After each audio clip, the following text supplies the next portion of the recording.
Nuk e di, në qoftë se bazohemi tek ajo që thuhet që duhet të edukojmë publikun, ose duhet të edukojmë atë që shikon në ekranin ose edhe teatrin me që jemi aty, kam përshtypjen që nuk bëhet gjëja si çdo publiku. Pra, ne nuk duhet bëjmë atë që do publiku, po duhet bëjmë atë që është më e mira për publikun, dhe kam përshtypjen që edhe programet që zgjidhen, edhe temat që zgjidhen, edhe shfaqjet që zgjidhen, edhe autorët, regjisorët bëjnë që ta edukojnë publikun edhe që ta afrojnë atë sa më shumë drejt asaj që është e mirë, sidomos në teatr, duke drejtuar drejt një teatri të mirë, një regjie të mirë dhe një publiciteti dhe një marketingu shumë të mirë. Kështu që mendoj që është e rëndësishme ta edukojmë publikun, jo t'i japim publikut çfarë do.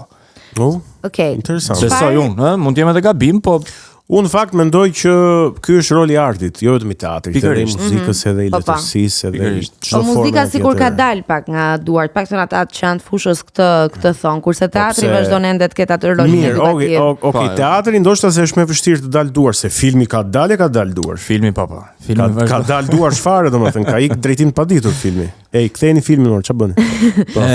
Si e gjen ti veten që je aktor teatri? Pra, a duket më me prestigj si titull aktor teatri kundrejt një aktor i filmi në Shqipëri gjithmonë, se nuk po flasim për Hollywoodin, patjetër aty ka vlerë tjetër. Tani aktor filmi kush nuk është bërë në fakt. Edhe ky është një faleminderit për vlerësimin. Faleminderit për vlerësimin.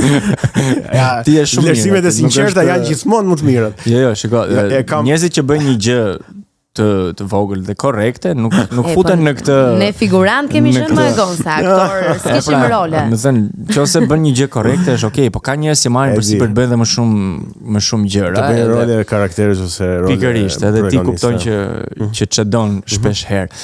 Po kam përshtypjen që për të kthyer te ajo pjesa e prestigjit, ka ndryshuar shumë çdo gjë, domethënë ka ndryshuar nga ky katrori që kemi me vete në çdo moment, e kupton? Edhe planifikojmë vitet e ardhshme, të paktën këto janë parashikime që as këtë katrorin mos ta kemi, po të nxjerrim dorën edhe është brenda nesh, çipi, ne kemi çipin. Ne do dali këto te dora? Kurioz jam kur si do ndrohen nëse do duam një telefon më të ri. Unë do ta ndrojmë çipin. Unë jam shumë kurioz te trupit. Jam shumë kurioz te ky gishti këtu ç'a butonash do ketë për shembull kur të. Aty janë më ato sensualet. Ato momentet më kështu. Pse se bërem DJ më i mirë prej krejtëve. Arten DJ e përshëndesim. Po, besoj që nuk është më i prestigji i aktorëve të teatrit, siç ka qenë dikur. Sot, pavarësisht se mbetet arti më i vështirë dhe arti i gjallë, që nuk do ta zëvendësoj as inteligjenca artificiale, kam përshtypjen. Shpresoj që jo, se edhe mund të vinë në një moment që na bëjnë me hologram, e kupton? Po holograma ka dalë më përpara, po nuk është asnjëherë si ajo prezenca e gjallë. Do dilni ju aty dhe do thoshni qyçja. Do thoni.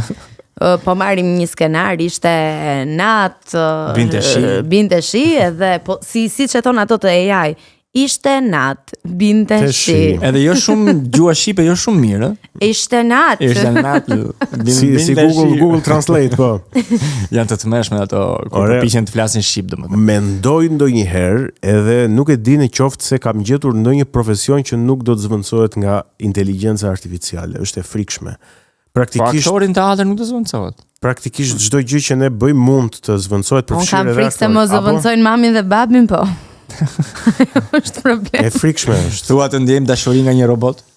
Tani ç'as bën vaki? Po varet se si sillet edhe ai. Tani kaq robot sa janë bërë të tjerë që s'po na japin dashuri. Në qoftë se mam dhe bab më i mirë ai. Shiko, në qoftë se ti e mendon ndjenjën, ndjesinë, emocionin si një kombinim, po them, veprimesh apo mos veprimesh në kuptimin algoritmik, pra edhe ndjesin njerëzore, është e thjeshtë që ta riprodhojnë. Po pyetja ime është për ty, ti si e mendon? A e mendon se është një kombinim ose një shumë, një tërësi veprimesh dhe mos veprimesh, pra qoftë nivelin kimik apo në nivelin e gjesteve, apo është diçka më shumë se kaq?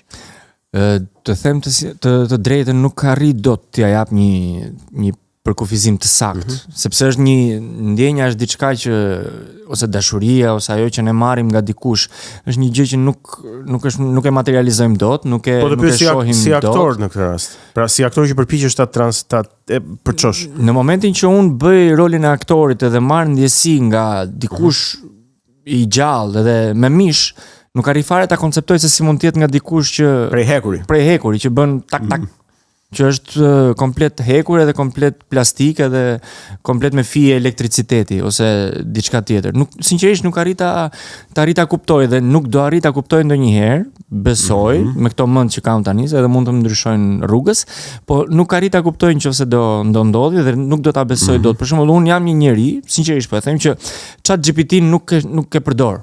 Çfarë thua? Të betohem. Do bëhet lajm kjo. Kam përdorur kod për një gjë shumë të vogël, kod si e imagjinon ti këtë rolin, edhe aq nuk më thonte asgjë. Sinqerisht, unë shoh shumë njerëz sot që thonë pyeta chatin, e kupton, unë se pyet chatin për asgjë. Që them një gjë nga dita ime sot. Unë për shembull sot jam zënë me ChatGPT-n. U zon. Seriozisht? Se i thash, më bëj këtë. Por mos ma bëj sikur po ma bën me chat. Kuptova, dhe ma bëri prapin. Ti pra nuk do, ti do që ta bëj, ti do t'i futesh më thellë kësaj pune, okay. Kështu janë përgjigjet e chatit. Pse nuk më kupton? E kuptova. Prapin i ta përgjigj. E kuptova, ti po thua që nuk më kupton. Kam përshtypjen që do na çojë në një pikë që do na ezauroj nga nervat edhe nga kapaciteti jon për të menduar. Do ta fshini nga telefoni. Sinqerisht unë nuk e përdor. Po t'rregohem shumë i sinqert, nuk e përdor chatin. Sepse tani kam përshtypjen çdo telefon e ka. Çdo telefon. Nuk mund ta shkarkosh. Po jo, nuk ka më nevojë ta shkarkosh, të paktën unë. E ka edhe Google i ka atë inteligjencën artificiale të vet. Po Google e nxjerr direkt. Edhe Google të ndihmon për një informacion, po është ndryshe. Se ti prap po pyet Google-in. Nuk po pyet një njeri që se di ku është. Pra, në një lloj forme ti po përdor si një mundësi për të shkurtuar informacionin, po pastaj nuk e klikon aty poshtë, po është del e para, nuk të mundon ty që ti ta klikosh. Thjesht del aty. Po sinqerisht, nuk arri ta. Ndërsa unë e përdor shumë, edhe madje e përdor më shumë se sa motorët e kërkimit Google. Prandaj ke filluar bën kështu elektriciteti.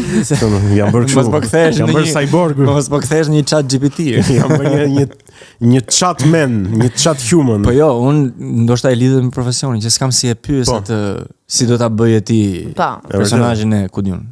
Se duhet ta studiosh. Petersoni që kisha te shfaqja e fundit. Nuk arrita kuptoj se si çfarë do më kthejë ai përgjigje. Ai do më kthejë një përgjigje që unë se kuptoj dot. Dhe lidhet te pjesa e ndjeshmërisë pastaj. Si do ta ndjej unë atë personazhin që ai më thot? Ai mund të më thot, bëje pak më të shtrëmbër, bëje me duart kështu, bëje me duart ashtu, po gjithçka që ai do më thot janë ndjesi që unë si fuz dot brenda. Nuk mund t'i fuz brenda meje. Se nuk e zbërthen dot personazhin ashtu sikurse do ta bëje po të... nuk do arrit dot. Si do thot ai, ndjeje sikur ndjeje që të ka vdekur prindrit, ndjeje që je i paaft mendërisht, ndjeje s'mund ta bëj. Ndoshta edhe prej profesionit tim nuk arrit ta përdor shpesh, ose edhe mund të jemi. Mirë bën, je nga njerëzit e pakt që kanë mbetur akoma që mendojnë, që mendojnë që nuk do ta përdorin, se kujt dihet. Mund bëjmë një intervistë pas një viti dhe unë të jem kthyer në një ChatGPT-ist.